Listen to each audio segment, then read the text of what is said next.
আলহামদুলিল্লাহ। হাজী হেদায়েতুল্লাহ বাইতুল মামুর জামে মসজিদের সম্মানিত মুসলিয়ান ইকরাম, পর্দানিশীন সম্মানিত মা ও বোনেরা, মহান আল্লাহ পাকের দরবারে অসংখ্য অগণিত শুকরিয়া আদায় করি যে আল্লাহ রব্বুল আলামিন দয়া করে, মায়া করে, মুহাব্বত করে, ভালোবেসে 10 মায়ের 10 সন্তানকে একত্রিত হয়ে জুড়ে মিলে বসার মতো যে আল্লাহ সুযোগ করে দিলেন, সে আল্লাহ পাকের দরবারে প্রাণ খুলে অন্তরস্থল থেকে কালিমাতুশ শুকর আদায় করি। সকলে একযোগে বলি আলহামদুলিল্লাহ।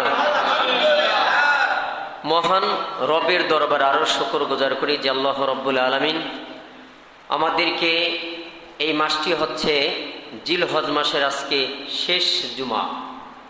কত? শেষ জুমা। জিলহজ মাসের বরকত, ফজিলত আল্লাহ রব্বুল আলামিন আমাদেরকে উপভোগ করার মতো তৌফিক ইনায়েত করেছেন। সেজন্য সেই রবের দরবার আরেকবার কালিমাতুশ শুকর আদায় করে আলহামদুলিল্লাহ। জিলহজ শেষ, তারপরে কি আসবে? জিলহজ শেষ, তারপরে কি আসবে? মুহররম। কি আসবে? মুহররম। মুহররমে কিন্তু অনেক ঘটনা, যা ইনশাল্লাহ অনেক আলোচনা হবে। মুহররমের অনেক ঘটনা হয়েছে, অনেক ঘটনা ঘটেছে, সে সম্পর্কে বিস্তারিত ইনশাল্লাহ সামনে আলোচনা করব। আজকে জিলহজ মাসের 28 তারিখ, জুলাই মাসের 5 তারিখ, বাংলা 21 তারিখ। আল্লাহ রব্বুল আলামিন আপনাকে আমাকে সুস্থতা অবস্থায় আল্লাহর ঘর, মসজিদ, পবিত্র স্থান, আল্লাহর ঘর, এখানে আসার, বসার, কোরআন হাদিস থেকে আলোচনা শোনার মতো যে আল্লাহ সুযোগ করে দিলেন, সে আল্লাহ পাকের দরবারে বিনীতভাবে আরেকবার শুকর গুজার করি আলহামদুলিল্লাহ। সবসময় প্রশংসা করবেন আল্লাহ পাকের। আলোচনার শুরুতেই যে আমি খুতবার যে আলোচনা করি, এই খুতবা থেকে আমার আরবি খুতবা শেষ, তারপর বাংলায় কিছু কথা বলি। এটার মধ্যে আল্লাহ পাকের প্রশংসা জ্ঞাপন করি, আমরা জিকির করলাম আল্লাহ পাকের প্রশংসা, ঠিক কিনা? আল্লাহ পাকের গুণকীর্তন করেছি, আল্লাহ পাকের প্রশংসা করে নিলাম আলহামদুলিল্লাহ। এই প্রশংসা বাণী যত করবেন ততই আল্লাহ তাআলা খুশি হয়ে যায় আলহামদুলিল্লাহ। যতই আল্লাহ পাকের প্রশংসা করবেন, দেখবেন আপনি যদি মানুষের প্রশংসা করেন, বারবার প্রশংসা করলে সে বলে আমাকে ফুলো, আমাকে ফুলাইতেছে তুমি, তাই না? এরকম আমরা বলে থাকি। মানুষের প্রশংসা বেশি করা যায় না। রাইটভাবে আপনি প্রশংসা করলেন, কিন্তু তিনি এটা রং সাইডে নিয়ে যাবে যদি বারবার প্রশংসা করা হয়। তো আল্লাহ পাকের প্রশংসা মানে এখানে কোনো আল্লাহ রং সাইডে নেয় না। আল্লাহ তাআলা বলছেন, তোমরা আমার নিয়ামত পেয়ে সর্ব অবস্থায় আমি আল্লাহ পাকের প্রশংসা করো। সুবহানাল্লাহ। এখন দেখেন, মানুষের প্রশংসা করলে, এখানে বারবার প্রশংসা করলে সে মাইন্ড করে, সে আমাকে ফুলাইতেছে, আমাকে অনেক উপরে উঠাইতেছে, এরকমের সে মাইন্ড করে। আর আল্লাহ পাক রব্বুল আলামিন বলেন বারবার আমার প্রশংসা করো। পার্থক্য আছে কিনা দেখছেন? আল্লাহ বলে আমার প্রশংসা করো, আমি নিয়ামত দিলাম, নিয়ামত খেয়ে তুমি প্রশংসা করো, শুকরগুজার করো। আমি আল্লাহ তোমাকে সুস্থ রেখেছি, প্রশংসা করো। সর্বহালতে, এক কথায় সর্বহালতে সে আমাদের মনিব, ক্রিয়েটর, সৃষ্টিকর্তা, তার প্রশংসা সবসময় আমরা করে যাব ইনশাআল্লাহ। আল্লাহ তাআলা আমাদেরকে মরণের আগ পর্যন্ত যেন আল্লাহ পাকের প্রশংসা করতে পারি, আল্লাহ তাআলা যেন তৌফিক দান করে, আমিন। সম্মানিত ভাইয়েরা, আমরা সব সময় গুনার মধ্যে লিপ্ত থাকি, গুনাহের কাজ করে বেড়াই। এই গুনাহের কাজ করতে করতে আমাদের অন্তরটা, আমাদের কলবটা মরিচা পড়ে গেছে। যখন বান্দা কোরআন হাদিসের আলোচনা শোনে, তখন তার ভালো লাগে না, এরকম হয়ে থাকে। কারণ এটাই বুঝতে হবে, তার ভিতরে যে একটা কলব দান করেছেন আল্লাহ তাআলা, ওই কলবটা যখনই নিট অ্যান্ড ক্লিন থাকবে, একদম আয়নার মতো চকচকা থাকবে, আয়নায় যেমন আপনার আমার চেহারা প্রকাশ করে দেন, ঠিক তেমনিভাবে যে বান্দা যে বান্দির আল্লাহওয়ালা যারা আছেন তাদের কলব একদম সুন্দর, আয়নার মতো। দেখবেন যখন আল্লাহ পাকের বরাদ্দ, রাসূলের হাদিস, আল্লাহ পাকের কথা, রাসূলের হাদিস যখন মুমিনের সামনে তুলে ধরা হয়, তখন তার মনটা, তার হৃদয়টা একদম নরম হয়ে যায়। আল্লাহ তাআলা বলেছেন, যখন কোনো মুমিন বান্দা বান্দির সামনে পবিত্র কোরআন তেলাওয়াত করা হয়, তখন তার ঈমানটাকে তাজা করে দেওয়া হয়। সুবহানাল্লাহ। এ কথাটা হচ্ছে আল্লাহ। আর রাসূল বলেছেন যে তোমরা সর্ব অবস্থায় পাক পবিত্র এবং গুনাহের কাজ থেকে তোমরা ফিরে থাকো। গুনাহের কাজ থেকে আমরা সকলেই ফিরে থাকবো ইনশাআল্লাহ। কারণ কোনটা কবিরা, কোনটা সগীরা, কোনটা শিরক, কোনটা বিদআত, আসলে এই গুনাহের কাজগুলি আমরা কোনটা কোন গুনাহ এটা আমরা পার্থক্য করতে পারি না। সমস্যা এখানে। কবিরা গুনাহ, এই কবিরা গুনাহ কোন কোন কাজ করলে হয় এই কথাগুলো আমাদের জানা নাই। কবিরা গুনাহ এ সম্পর্কে কিছু কথা বলবো। আমি গত জুমায় আলোচনা করেছিলাম, সে প্রসঙ্গটা আপনাদের মনে আছে কিনা। গত জুমায় আমি আলোচনা করেছিলাম নেককারগণের সুহবত, নেককার এবং নেককারগণের সুহবত নিয়ে আমি গত জুমায় আলোচনা করেছিলাম, আপনাদের মনে নেই। যাই হোক, আল্লাহ পাক রব্বুল আলামিন স্মরণ রাখার মতো যেন তৌফিক দান করেন, সকল বলেন আমিন। কারণ আজকে আবার আলোচনা করব এই গুনাহ সম্পর্কে। গুনাহ সম্পর্কে আজকে আলোচনা করব। আল্লাহ পাক রব্বুল আলামিন আমাকে বলার, আপনাদেরকে আমলের সাথে শ্রবণ করার মতো যেন তৌফিক দান করে, চিল্লাইয়া বলেন আমিন। সম্মানিত ভাইয়ারা, আল্লাহ রাব্বুল আলামিন বলেছেন, قُلْ يَا عِبَادِيَ الَّذِينَ أَسْرَفُوا عَلَى أَنفُسِهِمْ لَا تَقْنَطُوا مِنْ رَحْمَةِ اللَّهِ إِنَّ اللَّهَ يَغْفِرُ الذُّنُوبَ جَمِيعًا إِنَّهُ هُوَ الْغَفُورُ الرَّحِيمُ। আল্লাহু আকবার। আল্লাহর কথা বললাম। আল্লাহ এই আয়াতের মধ্যে কি বলেছেন? আল্লাহ রাব্বুল আলামিন বলেছেন, হে নবী, আপনি আমার সকল বান্দা বান্দীদেরকে ঘোষণা করিয়া দিন, ও আমার উম্মতেরা, আল্লাহ পাকের বান্দারা, আমার উম্মতেরা, তোমরা শুনে রাখো, আল্লাহ তাআলা বলেছেন, আমার যে সমস্ত বান্দা নিজের উপর জুলুম করেছে, কি করেছে? নিজের উপর জুলুম করি না আমরা? যারা নিজের উপর জুলুম করেছে, অন্যায় কাজে লিপ্ত হয়ে, তারা যেন আমি আল্লাহ পাকের অনন্ত অসীম রহমত থেকে তারা যেন নিরাশ না হয়। এই কথা নিশ্চিত সত্য যে আমি আল্লাহ পাক রব্বুল আলামিন তাদের জীবনের গুনাহ রাশি আমি আল্লাহ তাআলা মাফ করে দিব। সুবহানাল্লাহ। আল্লাহর বাণী কত সুন্দর। এজন্য কোরআন পড়তে হয়, তার অর্থ সহ পড়তে হয়, মজা পাওয়া যায়। আপনি আমি যতটুকু কোরআন পড়ব, অর্থ সহ পড়ব, মজা পাবেন। এই যে আয়াতটার মধ্যে গত জুমে আমি এই আয়াতটা দিয়ে শুরু করেছিলাম, কুলিন কুনতুম তুহিব্বুনাল্লাহা ফাত্তাবিউনি ইউহিব্বুকুমুল্লাহ ওয়া ইয়াগফির লাকুম যুনুবাকুম আল্লাহু গফুরুর রহিম। আল্লাহ তাআলা এই আয়াতের মধ্যে আল্লাহ রাসূলকে বলছেন, হে নবী, আপনি সকলকে জানাইয়া দিন,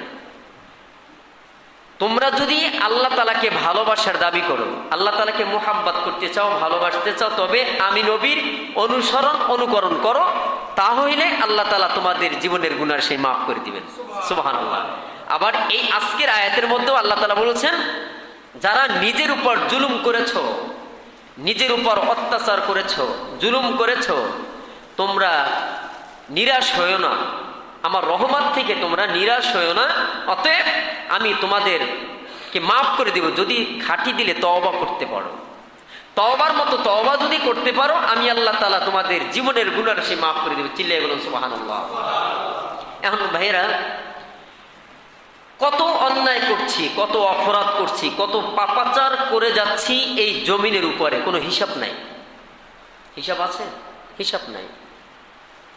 এজন্য আল্লাহর নবীর সাহাবী হযরত মুয়াজ রাদিয়াল্লাহু তাআলা আনহু হাদিসটা বর্ণনা করেছেন। নাম কি সাহাবীর?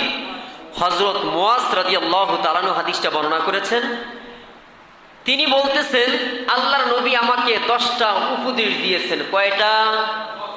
10টা উপদেশ আল্লাহ রাসূল মুয়াজ রাদিয়াল্লাহু তাআলা আনহুকে দিয়েছেন। তার মানে এই উপদেশগুলি শুধু মুয়াজকে দেন নাই, সবার জন্য, ঠিক কিনা? সকলের জন্য এই 10টা উপদেশ, 10টা নসিহত, এই 10টা নসিহত আমরা সকলে যেন মনে প্রাণে আমরা বিশ্বাস করতে পারি, মানতে পারি। চিল্লাই বলুন আমিন। আমরা আসলে আমাদের সবসময় রব্বি জিদনি ইলমা, রব্বি জিদনি ইলমা সবসময় পড়বেন। তার মানে কি, আল্লাহ আমার জ্ঞান শক্তি বৃদ্ধি করে দাও, জ্ঞান শক্তি বাড়ায় দাও। ক্বালা রব্বি ইশরাহ লি সাদরি ওয়া ইয়াসসির লি আমরি ওয়াহলুল উকদাতাম মিন লিসানি ইয়াফকাহু কওলি। আল্লাহ আমার মুখের জড়তাও তুমি দূর করে দাও। এই জন্য সব সময় রব্বি জিদনি ইলমা, রব্বি ইয়াসসির ওয়া লা তুআসসির ওয়া তাম্মিম আলাইনা বিল খায়র সব সময় তেলাওয়াত করবেন, সব সময় পড়বেন। আল্লাহ তাআলা জেহেন শক্তি বাড়ায় দেবেন, মুখস্থ শক্তি বাড়ায় দেবেন, এবং মুখের জড়তা থাকলে আল্লাহ রব্বুল আলামিন এ পড়তে পড়তে একদিন না একদিন সমস্যা সমাধান হয়ে যাবে। চিল্লাই বলুন আমিন। এটা কিন্তু কোরআনের কথা। রব্বি জিদনি ইলমা, এটা কি কোরআন? কোরআনের কথা। সম্মানিত ভাইরা, আল্লাহর নবীর সাহাবী হযরত মুয়াজ রাদিয়াল্লাহু তাআলা হাদিসটা বর্ণনা করেছেন। নবী করিম সাল্লাল্লাহু আলাইহি ওয়াসাল্লামকে আল্লাহর রাসূল 10টা উপদেশ দিয়েছেন। 10টা উপদেশ আল্লাহর রাসূলের সাহাবী বর্ণনা করেছেন। আল্লাহর নবী বলেছেন, হে মুয়াজ, তুমি আল্লাহ পাকের সাথে শরীক স্থাপন করবে না। যদিও তোমাকে কেটে টুকরা টুকরা করা হয় অথবা তোমাকে আগুনে পোড়ায় দেওয়া হয়, তারপরেও তুমি আল্লাহ পাকের সাথে শরীক স্থাপন করবে না। উপদেশ আল্লাহ রাসূল তার সাহাবীকে উপদেশ দিয়েছেন। সেই উপদেশের কথা এখন আপনাদের সামনে বর্ণনা করতেছি। এই উপদেশগুলি এখন বর্তমানে ঈমান বড় কঠিন রাখা, কঠিন ব্যাপার, আর শেষ জমানাতে আরো কঠিন হয়ে দাঁড়াবে। আল্লাহ রাসূল বলছেন, আল্লাহ রাসূলের হাদিস, শেষ জমানায় ঈমান রাখা কঠিন হবে ওইভাবে যেমনি ভাবে আগুন হাতের মুষ্টে যেমন আগুনের কয়লা ধারণ করা কঠিন, ঠিক তেমনি ভাবে মুষ্টের আগুনের কয়লা কি ধারণ করা যায়? কঠিন না? পুরে ছারখার হয়ে যাবে। আল্লাহ রাসূল বলছেন, হাতের মুঠের ভিতরে যেমন কয়লা রাখা কঠিন, আগুনের কয়লা রাখা কঠিন, ঠিক তেমনি ভাবে শেষ জমানায়ও ঈমান রাখা কঠিন হয়ে দাঁড়াবে। কারণ ফিতনা ফাসাদের যুগে কত দাজ্জাল বাহির হবে, দাজ্জাল বাহির হবে, ঈমান হারা করবে। ওই সময় বর্তমানেও দেখেন টাকার জন্য ইসলাম ত্যাগ করে, টাকার জন্য কি ইসলাম ত্যাগ করে দেয়। কেমন লোভ লালসা! এখন ভাইয়েরা, এরকমের বহু ইতিহাস আছে। ইসলাম ছেড়ে সে অন্য ধর্মে চলে গেছে, অন্য ধর্মে চলে যায়।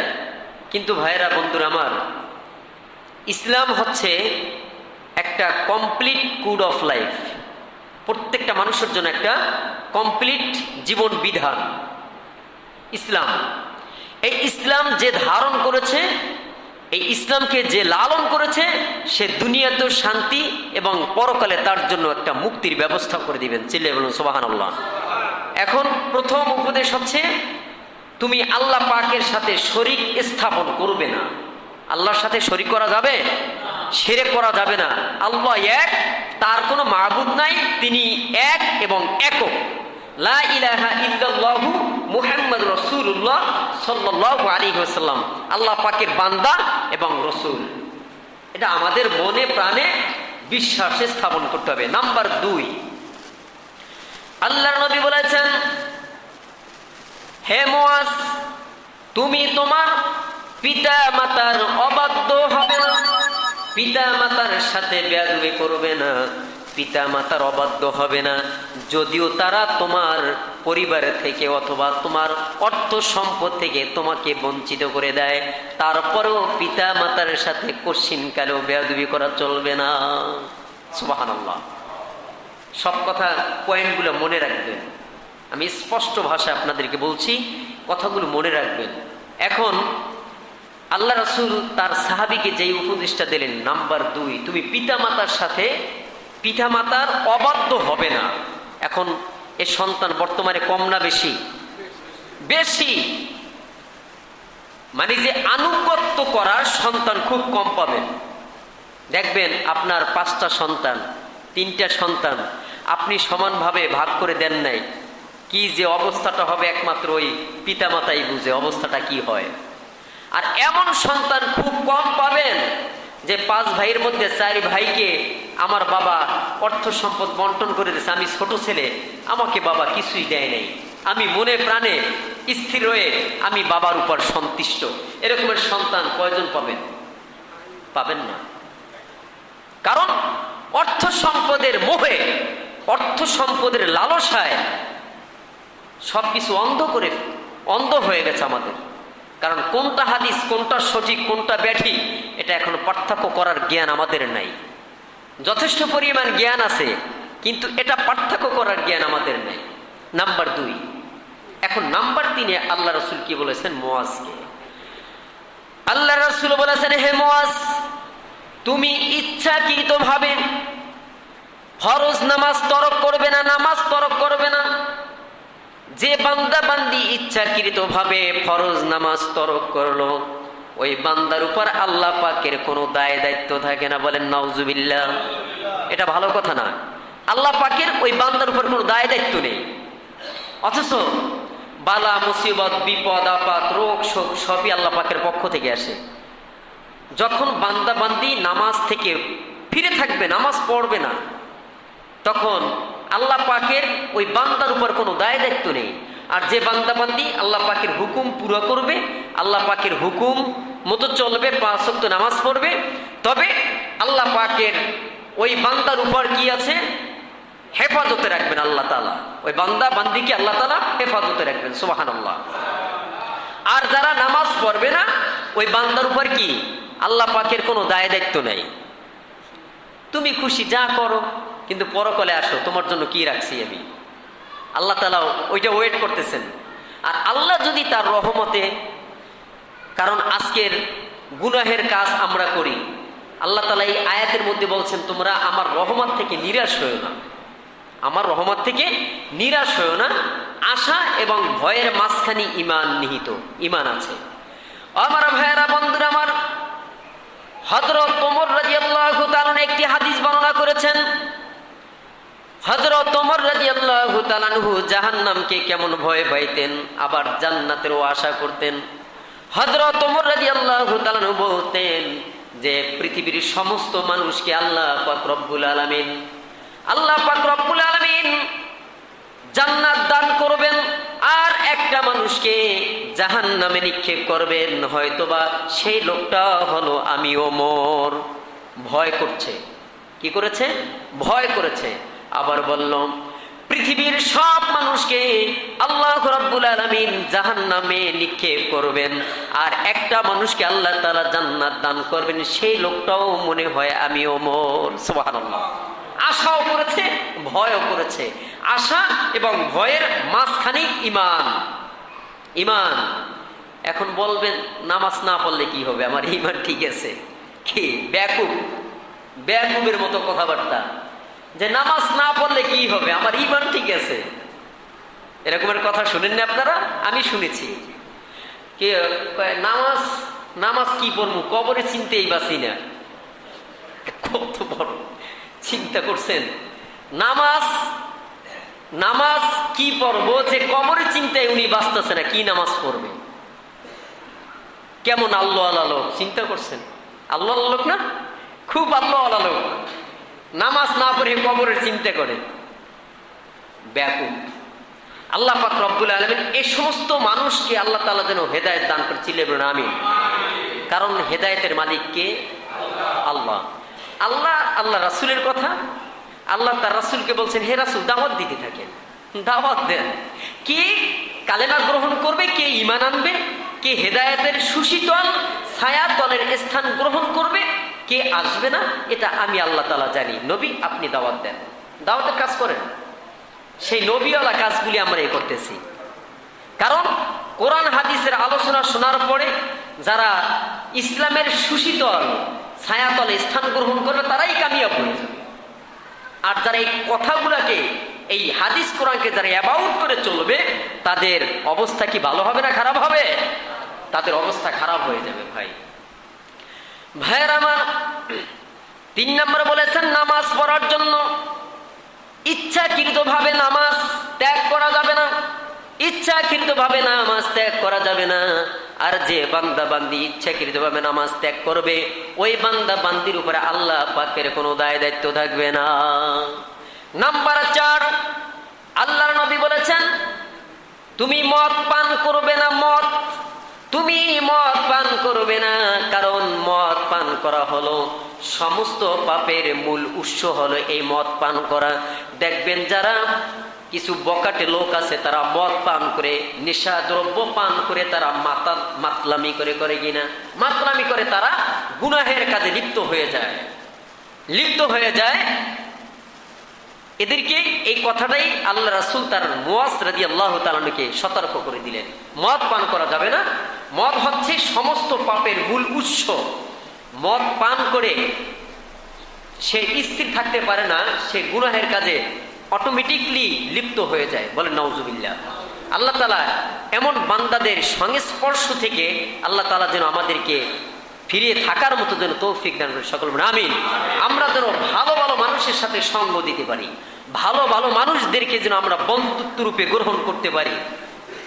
কারণ এরা যদি কিয়ামতের দিন জান্নাতে যায়, আপনি যদি তার সাথে ওঠা বসা, যদি বন্ধুত্ব স্থাপন করতে পারেন, তবে আপনাকে চিনে আপনার জন্য সুপারিশ করবে। আর যদি দুনিয়াতে বাটপারি করতে করতে তার জীবনটাই শেষ করে দিল, কিন্তু এই সমস্ত লোকের সংস্পর্শে থাকা যাবে না। এমন মানুষের সাথে বন্ধুত্ব স্থাপন করা যাবে না, কিন্তু তাদেরকে দাওয়াত দিতে হবে। তাদেরকে কি করতে হবে? দ্বীনের দাওয়াত দিতে হবে, কিন্তু তাদের সাথে বন্ধুত্ব স্থাপন করা যাবে না। কারণ আল্লাহ তাআলা চান উছিলা। কার উছিলায় কে জান্নাতে যাবে, কোন কোন উছিলায় জান্নাতে যাবে এটাও বলা যায় না। কিন্তু এই উছিলাগুলি আমাদের খুঁজতে হবে, ঠিক কিনা? এই উছিলাগুলি কি করতে হবে? আমাদের খুঁজতে হবে। আল্লাহ পাক রব্বুল আলামিন আমাদেরকে আমল করার মতো তৌফিক দান করুন, বলেন আমিন। আল্লাহর নবী বলেছেন 5 নম্বরে, তুমি গুনাহের কাজ থেকে ফিরে থাকবে, গুনাহের কাজ থেকে পরহেজগার করবে। কারণ এই গুনাহের কাজ যখন বান্দা বান্দি করে, তখন আল্লাহ পাক রব্বুল আলামিন রাগান্বিত হয়ে যান। সন্তান গুনাহের কাজ করছে, বাবা মনে হয় আনন্দের সাথে গ্রহণ করে না, মারধর করে, তুই অন্যায় কেন করলি, তুই অপরাধ কেন করলি। আর যখন আল্লাহ রাসূল হুঁশিয়ার করে দিলেন, এই হুঁশিয়ারি সকলের জন্য, কিয়ামতের আগ পর্যন্ত যত মানুষ এই আলোচনাগুলি শুনবে, এগুলি আমল করবে, আমাদের সকলের জন্য একটা সদকায়ে জারিয়া হয়ে যাবে, ঠিক কিনা? সদকায়ে জারিয়া হয়ে যাবে। আল্লাহ রাসূল বলেছেন তুমি গুনাহের কাজ থেকে ফিরে থাকো, গুনাহের কাজ করো না। যখন বান্দাবান্দি গুনাহের কাজ করে, তখন আল্লাহ তাআলা ওই বান্দাবান্দির উপর কি হন? রাগান্বিত হয়ে যান, আল্লাহ তাআলা বেজার হয়ে যান। আমার ভাইয়েরা, বন্ধুরা আমার, আল্লাহর নবী বলেছেন 6 নম্বরে, নাম্বার 6, তুমি যুদ্ধের ময়দান থেকে পলায়ন করবে না, যুদ্ধের ময়দান থেকে তুমি পলায়ন করবে না। যদিও তোমার সপক্ষের লোক ধ্বংস হয়ে যায়, তারপরেও তুমি যুদ্ধের ময়দান থেকে ফিরে থাকবে না। যুদ্ধ করতে গেছে, আমরা যুদ্ধ করেছি, যুদ্ধ ছিল সেই পূর্বের ইতিহাস। ওই সময় এই হাদিসটি আল্লাহ রাসূল বর্ণনা করেছেন। আল্লাহ রাসূল বর্ণনা করেছেন, হযরত মুয়াজ রাদিয়াল্লাহু তাআলা আনহু বলছেন, তোমরা যখন যুদ্ধ করতে যাবে, তখন সেই যুদ্ধের ময়দান থেকে তোমরা ফিরে আসবে না। যদিও তোমার দলবল নির্বিশেষে শেষ হয়ে যায়, তুমি একা জীবিত আছো, তুমি কাফেরদের সাথে যুদ্ধ করতে করতে তুমি শহীদ হয়ে যাও, কিন্তু তুমি পালায়ন করতে পারবে না। নিষেধ কার? আল্লাহ রাসূলের নিষেধ। আমার ভাইরা, বন্ধুরা আমার, আল্লাহর নবী আরো বলেছেন, নাম্বার 7, যখন মুসলমানদের মধ্যে কোনো মহামারী আকার ধারণ করবে, যেমন করোনা ভাইরাস হয়েছিল, ঠিক কিনা? 19 সালে করোনা ভাইরাস কত সালে হয়েছিল? 19-20, 19-এর শেষের দিকে এই করোনা ভাইরাস হয়েছিল। দেখেন, এমন একটা মহামারী। এমনও দেখেছি যে মা সন্তানের করোনা হয়েছে, কিন্তু মা সন্তানকে ঠিকই লালন পালন করছে, মায়ের হয় নাই। আবার অনেক অনেক জায়গায় দেখা গেছে মার হয়েছে, সন্তান মাকে সেই হোম কোয়ারেন্টাইনে রাখছেন, দূরে সরাই রাখলেন। বাবার হয়েছে, দূরে সরাই রেখেছেন, তার মানে কাছাকাছি আসতে দেয় নাই। এই মহামারী রূপ যখন ধারণ করে, আল্লাহ রাসূল বলছেন, যখন মুসলমানদের মধ্যে মহামারী রূপ ধারণ করে, তখন তোমরা সেখানেই থাকো, সেখানেই অবস্থান করো, সেখান থেকে তোমরা দূরে যেও না। নাম্বার 8 নম্বরে বলা হয়েছে, আল্লাহ রাসূল বলেছেন, হে মুআজ, তুমি তোমার পরিবারের জন্য সাধ্য অনুযায়ী ব্যয় করতে থাকো, খরচ করতে থাকো। সাধ্য অনুযায়ী তুমি ব্যয় করতে থাকো, বরকত আল্লাহ পাক রব্বুল আলামিন দিবেন। তুমি যদি পরিবার পরিজনের জন্য তুমি এভাবে খরচা করতে থাকো, আল্লাহ পাক রব্বুল আলামিন তোমাকে অন্য জায়গা দিয়ে তোমাকে আবার আল্লাহ তাআলা বরকত দিয়ে দিবেন। সুবহানাল্লাহ। পরিবার পরিজন আমাদের আছে, এদের দেখাশোনা করা আমাদের সকলের দায়িত্ব, ঠিক কিনা? এখন ছেলে সন্তান, স্ত্রী পুত্র পরিজন যাই আছে, প্রথম দায়িত্ব থাকে পিতার। কার থাকে? পিতার দায়িত্ব থাকে। যখন সন্তান বড় হয়ে যায়, যখন কামাই রোজগার করে, তখন আর পিতার দায়িত্ব থাকে না। তখন এই সন্তানের হক হয়ে যায় পিতা মাতাকে দেখা। মনে রাখতে হবে, যখন মা 10 মাস 10 দিন তোমাকে আমাকে গর্ভ ধারণ করলো, মা কত কষ্ট করেছে, ওইদিকে খেয়াল করবা। সন্তানেরা, মা এখনো ফোন দিলে মা কান্না করে, কারণ আমি ছোট ছেলে, মামাকে অত্যন্ত ভালোবাসে, অন্য ভাইদেরকেও ভালোবাসে, তারপরেও কেমন যেন আমার দিকে একটু বেশি নজর। ফোন দিলি, বাবা তুমি দৈনিক আমার দ্বারে ফোন দিবা। এই যে একটা মায়া, এই যে একটা মহাব্বত, সন্তান পিতামাতার প্রতি একটা কর্তব্য। কারণ কত সন্তান আছে পিতামাতা বৃদ্ধ বয়সে চলে গেছে, কিন্তু তাদের খোঁজ খবরও রাখে না। অথচ যখন এটা বুঝতে হবে, এই মা বাবার কথা আল্লাহ তাআলা কোরআনে বলে দিয়েছেন, রব্বির হামহুমা কামা রব্বায়ানি সগীরা। আমি প্রতি ওয়াক্তের মোনাজাতে কিন্তু এই কোরআনের আয়াতটা কিন্তু আল্লাহর কাছে প্রার্থনা করি, সকলের জন্য, নিজের জন্য এবং সকলের জন্য। আল্লাহ পাক রব্বুল আলামিন যেন আমাদের পিতামাতা যাদের চলে গেছে, আল্লাহ রব্বুল আলামিন যেন আল্লাহ পাকের রহমতে তাদেরকে লালন পালন করেন। চিল্লায়ে বলুন আমিন। কারণ এই পিতামাতা আপনার জন্য আমার জন্য অনেক কষ্ট করেছে। যখন বান্দা এই সন্তান ভূমিষ্ঠ হয়, মা রক্তাক্ত হয়ে যায়, মা মৃত্যুর যন্ত্রণা দেখে আসে, সন্তান তুমি কেন সেই কথাটা মনে রাখো না?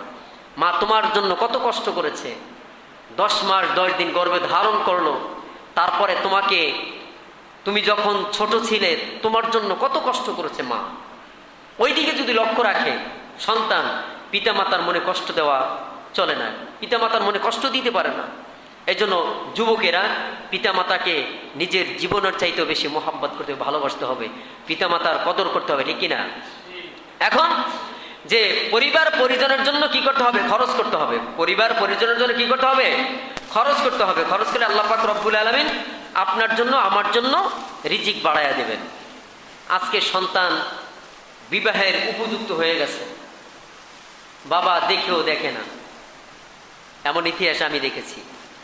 সন্তান, এখন বর্তমান যুগটা কিন্তু খুবই খারাপ যুগ।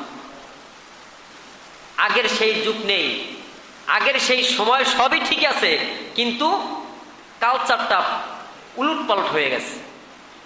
আগে দেখেন, পিতা যখন সন্তানকে বিবাহ করাইল, বাবা পাত্রী পছন্দ করেছে, সেই পাত্র বাবার পছন্দই পছন্দ করেছে, এখন কিন্তু সেই জিনিসটা নাই।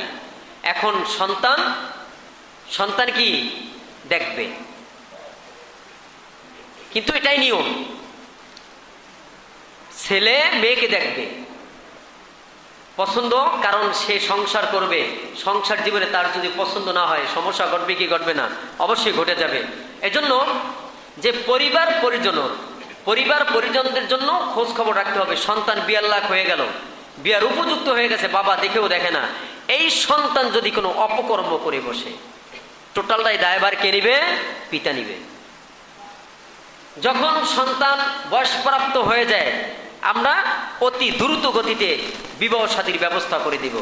মেয়ে বিয়ার লাখ হয়ে গেছে, বিবাহ শাদী দিয়ে দেব, কারণ এর দ্বারা যদি কোনো গুনাহের কাজ হয়ে যায় তবে টোটালটাই পিতামাতা দায়বদ্ধ থাকবে। আল্লাহ পাক রব্বুল আলামিন আমাদেরকে যেন এই দায়বদ্ধ থেকে যেন আমরা সকলে পরিত্রাণ হতে পারি। এই কাজগুলি, এই মানে যে হুকুমগুলি, এই দায়িত্বগুলি আমরা সকলের জন্য পুরোপুরিভাবে আদায় করতে পারি। ছিলে বলুন আমিন। নাম্বার 9, আল্লাহ নবী বলেছেন, তোমার সন্তান, তোমার ছেলে মেয়েদেরকে, তোমার পরিবারের জন্য, তোমার পরিবারদেরকে আদব কায়দা শিষ্টাচার শিক্ষা দেবে, আদব কায়দা শিক্ষা দিবে। এই শিক্ষার ক্ষেত্রে তোমার হাতের লাঠি তাদের নিকট থেকে আলাদা করো না। দরকার বোধহয় এই আদব কায়দার জন্য তুমি তাকে প্রহার করো, মারধর করো, নামাজ কেন পড়ো না? আদব কায়দার জন্য আল্লাহ রাসূল বলছেন, হে মুআজ, তোমার পরিবারদের জন্য, তোমার পরিবার পরিজনদের জন্য আদব কায়দা শিক্ষা দাও, বেয়াদবি শিক্ষা দিও না। ছেলে সন্তান আছে, কিন্তু বর্তমান যুগে ছেলে সন্তানরা বেয়াদব হয়ে থাকে, আদব কায়দার ছেলে সন্তান খুব কম হয়। কারণ এই শিক্ষাটা দিবে পিতামাতা, ঘর থেকে শিক্ষা দিবে। এখন দেখা গেল সেই পিতামাতাই বেয়াদবি করে, ছেলে সন্তান এই কাজগুলি তো দেখবে, ঠিক কিনা? এজন্য আল্লাহ রাসূল বলছেন, হে মুআজ, তুমি তোমার পরিবারদেরকে আদব কায়দা শিক্ষা দাও, শিষ্টাচার শিক্ষা দাও, কারণ তাদের কাছ থেকে তুমি লাঠি আলাদা করো না। দরকার বোধহয় লাঠি চার্জ করো।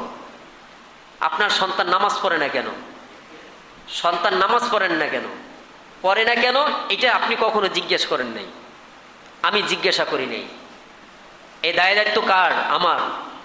কারণ আল্লাহ রাসূল কি বলছেন? আদব কায়দা শিক্ষা দাও, নামাজ শিক্ষা দাও। এখন এই কাজগুলি থেকে আমরা বিরত। এজন্য ভাইয়েরা, আমাদের ছেলে সন্তান যাদের আছে তাদের শিক্ষা, তাদেরকে আদব শিক্ষা, তরবিয়ত শিক্ষা দিতে হবে।